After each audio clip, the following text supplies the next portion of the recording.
நாளைக்கு நார்மலுக்கு வந்துருவார். 3 நாள் வரைக்கும் வாயை திறந்தா பேச்சு வரா, சைகை தான் பண்ணலாம். இப்படி வாயை திறந்து ஓசை வராது. அந்த மாதிரி செய்வேன்.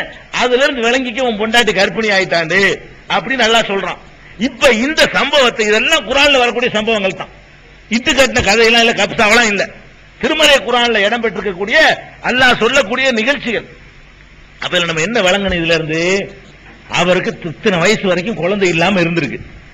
இத்தனை வயசு வரைக்கும் குழந்தை இல்லாம, எத்தனை வயசு வரைக்கும்?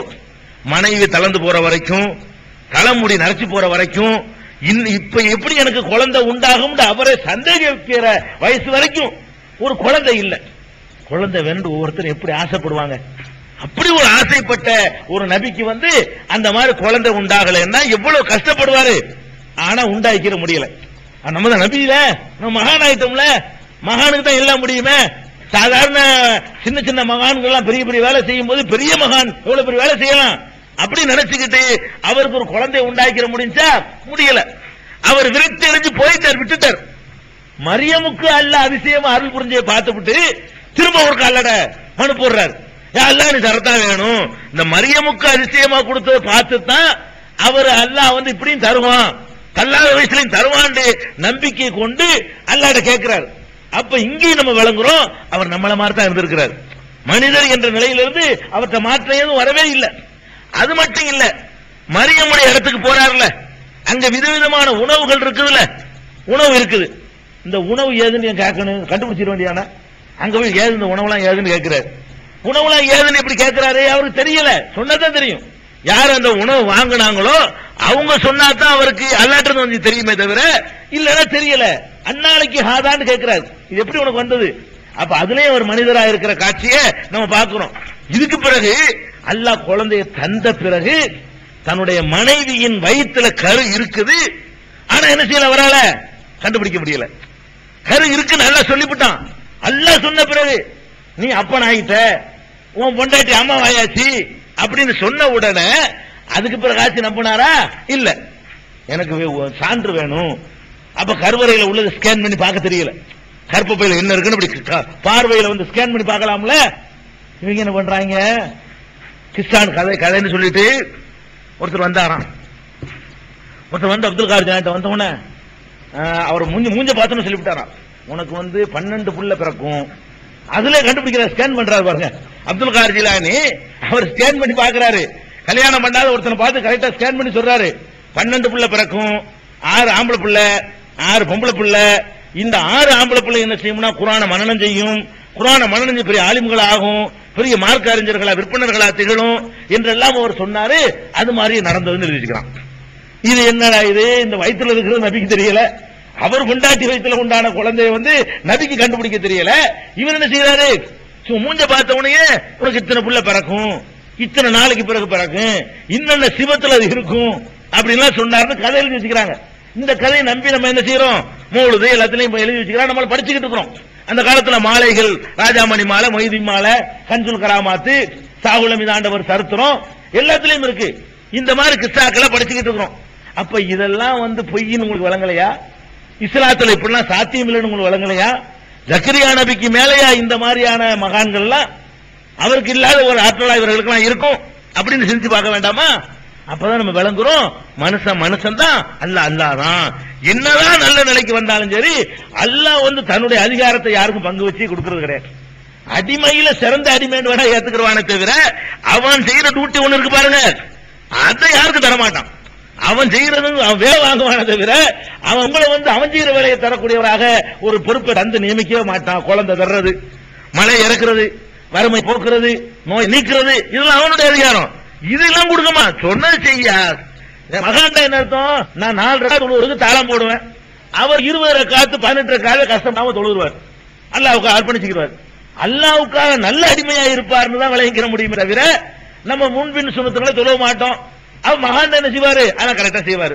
நம்ம கடமையான நோம்புக்கு மட்டும்தான் வைக்குவோம், அதுக்கு மேல உள்ள வியாழன் நோம்பு வைக்க மாட்டோம், மாசம் 3 நோம்பு வைக்க மாட்டோம். மகான் என்ன பண்ணுவாரு, நல்ல அடிமையா இருப்பார். மகான் என்ன அர்த்தம் கேட்டா, நம்ம எல்லாம் கொஞ்சம் கொஞ்சம் அல்லாஹ்வுக்கு அடிமைத்தனத்தை காட்டுவோம், மகான்கிறவர் ரொம்ப அடிமையா இருப்பார்.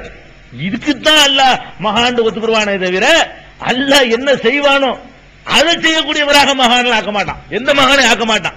அப்படி ஆக்குனது இல்லைங்கிறதுக்காக வேண்டி இந்த ஜக்கரியா அலைஹிஸ்ஸலாமுடைய வரலாறுல இருந்து நம்ம செய்யறோம் இந்த ஒரு சம்பவத்தையும் தெரிஞ்சுக்கிறோம். இதை விட ரொம்ப நம்ம தெரிந்து கொள்ள வேண்டிய முக்கியமான ஒரு சம்பவம், உலக இஸ்லாமிய வரலாற்று முக்கியமான அடிப்படையாக திகழ்ற சம்பவம் யூனுஸ் நபியுடைய சம்பவம். உங்களுக்கு தான் தெரியும், யூனுஸ் நபின்னா எல்லாருக்கும் ஞாபகம் வரும். அவர் மீன் வயிற்றுல இருந்த நபி, 40 நாள் அல்லாஹ் சிறை வச்சுட்டான், லா இலாஹ இல்லா அன்த சுப்ஹானக இன்னி குன்து மினல் ஸாலிமீன் என்று அவர் சொல்லி தப்பிச்சார்னு தெரியும். அவருடைய வரலாறு என்ன? யூனுஸ் நபிக்கும் அந்த மீன் வயிற்றுல போனதுக்கு என்ன என்ன என்ன பின்னணி என்ன? இதை நீங்க விளங்குனீங்கன்னா அல்லாஹ்ங்கிறவன் யாரு, மகான்ங்கிறது யார் ரொம்ப தெளிவா தெரிஞ்சு போயிடும். அங்க என்ன நடக்குது? யூனுஸ் அலைஹிஸ்ஸலாம் அவர்களை ஒரு சமுதாயத்துக்கு அல்லாஹ் நபியை அனுப்புறான். பெரிய சமுதாயம், 1,00,000 பேரா. அந்த சமுதாயத்துல நம்பரையும் அல்லாஹ் சொல்லி காட்டுறான்.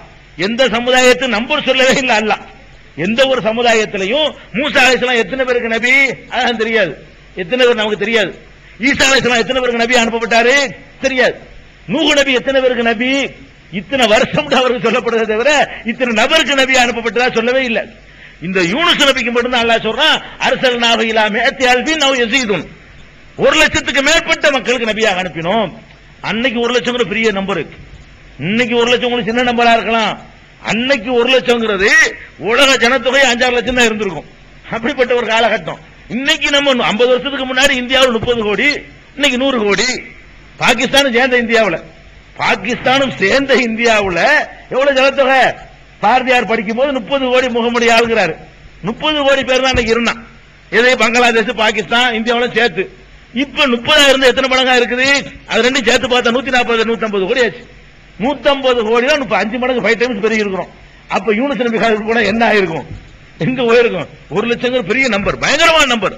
அப்ப யூனுஸ் அலைஹிஸ்ஸலாம் அவர்கள் ஒரு பெரிய சமுதாயத்துக்கு அனுப்பப்படுறாங்க. 1,00,000 பேர் கொண்ட இந்த மாதிரி பெரிய பெரிய சிட்டில அந்த காலத்துல கிடையாது. சின்ன சின்ன கிராமங்கள் இருக்கும், கிராமத்தில் 50 வீடு இருக்கும், அங்கிட்டு ஒரு 20 வீடு இருக்கும், இங்கிட்டு ஒரு 30 வீடு இருக்கும். அப்ப எவ்வளவு பெரிய மக்கள் தொகைக்கு அவர் அனுப்பப்பட்டாருங்கிற நீங்க நினைச்சு பார்க்கணும். அப்ப யூனுஸ் அலைஹிஸ்ஸலாம் அந்த மக்கள்கிட்ட போய் பிரச்சாரம் பண்றாங்க. பிரச்சாரம் பண்ணா கொஞ்சம் பேர் கேட்டாங்க, கொஞ்சம் பேர் கேட்கல, நிறைய பேர் கேட்கல, பெரும்பாலானவர்கள் கேட்கல, எல்லாம் எதிர்க்கிறாங்க. இவரு எவ்வளவு பண்ணி பண்ணி பார்த்தாரு, ஒண்ணுமே நடக்கல. கடைசி என்ன பண்ணிட்டாரு, யா அல்லாஹ் இவங்க சரிப்பட்டு வர மாட்டாங்க, இவங்களை முடிச்சு போடு. எல்லா நபிமார்களும் இப்படி பண்ணிருக்காங்க. பெரும்பாலான நபிமார்கள் தோல்வியை அடையும் போதெல்லாம் இந்த மாதிரி ஃபத்வா பண்ணிட்டு போயிடுறாங்க. மூசா அலைஹிஸ்ஸலாம் அப்படி பண்ணாத நபி நம்ம பார்த்த வரைக்கும். ஆட்சியில் இருந்த தாவூது, சுலைமான் போன்றவர்கள்லாம் அப்படி பண்ணல. இப்ராஹிம், இஸ்மாயில் அலைஹிஸ்ஸலாம் அவங்க எல்லாம் பண்ணல. நூஹ் நபி பண்றாங்க, லூத் நபி பண்றாங்க. அதே மாதிரி பண்ண நபியில இவர் ஒரு ஆள், யூனுஸ் நபி. அவர் என்ன பண்றாரு, நீங்க சரிப்பட்டு வர மாட்டாங்க, நீ ஏதாவது அவங்களை முடிச்சு விடு, நல்லடியார்களை மட்டும் வை அப்படின்னு கேட்டுறாரு. அல்லாஹ் என்ன பண்ணிட்டான், சரி அவர்கள் அழிச்சிருவோம், நீ உன்னுடைய குடும்பத்தாரையும் உன்னை ஏத்துக்கொண்டு உன்னை கூட்டிக்கிட்டு ஊரை காலி பண்ணி போயிரு, ஊரை விட்டு காலி பண்ணிடு, உன் பகுதியை விட்டு காலி பண்ணிடு, கம்ப்ளீட் அழிச்சு போடுறேன் போ அப்படின்ட்டான். இவர் என்ன செய்யறாரு, ஊர்ல எல்லாத்தையும் சொல்லிவிட்டு முடிஞ்சு போச்சு, நம்ம வேலை முடிந்து விட்டது, இனிமே ஒரு பேர் வர்ற மாதிரி தெரியல, நாங்க போறோம், நீங்க நாசமா போறீங்க அப்படின்னு சொல்லிவிட்டு டிக்ளேர் பண்ணிட்டு இவர் பாட்டு கூட்டத்தார கூட்டிட்டு போயிட்டார், ஊரை விட்டு காலி ஆயிட்டார். காலி ஆகி போன உடனே அல்லாஹ்வுடைய அந்த வேதனை எப்படி வருதுன்னு கேட்டா சில அறிகுறிகளோட, அதே மேகம்லாம் அப்படி கருக்குது, வானமெல்லாம் சிவப்பு நிறமா மாறுது. இவங்களுக்கு பயமாயிருச்சு. யாருக்கு? யாரு யூனுஸ் நபியை மறுத்தாங்களோ அந்த சமுதாயத்துக்கு பயமாயிருச்சு. உடனே ஊர் கூட்டத்தை கூட்டி விட்டாங்க. எல்லாம் ஊர் கூட்டத்தை கூட்டி, சொன்னது கரெக்டா இருக்கும் போல இருக்கு, அழிஞ்சிரும் போல இருக்கு, என்னமோ அதா போடுற மாதிரி தெரியுது, அவர் சொன்னது மாதிரி இப்ப நடக்கிற மாதிரி இருக்குது அப்படின்னு சொல்லி எல்லாரும் பயப்படுறாங்க. குர்ஆன்ல உள்ளது உழுமை எல்லாம் ஊர்ல உள்ளவங்க எல்லாம் என்ன செய்யறாங்க, சரி நம்ம தப்பு பண்ணிட்டோம், ஒருத்தன் இருக்கிறான், யார பத்தி யூனுஸ் எச்சரிச்சாரோ அவன் இருக்கிறான்னு தெரியுது, கரெக்டா காட்டுறான், ஒரு சூப்பர் பவர் இருக்கிறான், ஒரு கடவுள் ஒருத்தன் இருக்கிறான் அப்படின்னு சொல்லி எல்லாரும் அழுது புரண்டு தௌபா செஞ்சு அவங்க யூனுஸையும் அல்லாஹ்வுடைய ரசூலா ஏத்துக்கிட்டாங்க. யூனுஸுக்கு தெரியாமலேயே அல்லாஹ்வை தங்களுடைய ரட்சகனா ஏத்துக்கிட்டாங்க. அல்லாஹ்வுக்கு தெரியுமா தான், யூனுஸுக்கு தான் தெரியாது. பார்த்தா அல்லாஹ் என்ன பண்ணா, திருந்திட்டாங்க, மழை என்ன பண்றது, அதாப நீக்கிவிட்டான். அப்படி மேகம் வந்தது அப்படியே நெஞ்சிருச்சு, மழை போல வந்தது பனி போல விலகிருச்சுங்கிறாங்கல்ல, அந்த மாதிரி விலகி போயிடுச்சு, ஒண்ணுமில்லாம போயிடுச்சு. திருக்குரான் தமிழாக்கம் பி ஜைனுல் ஆபிதீன் வெளிவந்துவிட்டது 8வது பதிப்பு.